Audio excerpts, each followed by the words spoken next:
Haris Alif dan Intan Lidiana datang makan dekat Mafioso Shell Ut Ampang. Kata Haris dan Intan, rasa dia sedap, lain dari yang lain.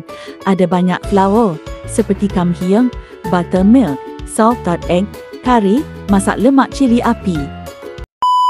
Dekat Mafioso Ampang. Laut Ampang. Okay, bagi feedback sikit saya. Oh, feedback. Oh, semua makanan sini semua sedap. Orang kena try punya shell laut dia sebab dia punya rasa tu memang lain daripada yang lain. Dan dia ada banyak sangat flavor. Dia ada kamhiang, dia ada masak lemak cili api, dia ada buttermilk, dia ada salted egg, dia ada curry, dia ada original flavor. Banyak flavor. So korang boleh choose flavor mana korang nak, yang korang nak.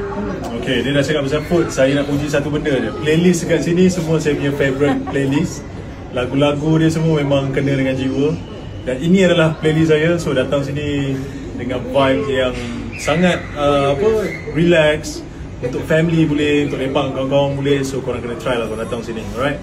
So satu lagi nak tambah. Kalau korang nak buat private event pun boleh sebab dia ada macam like private rooms kat sini. Semua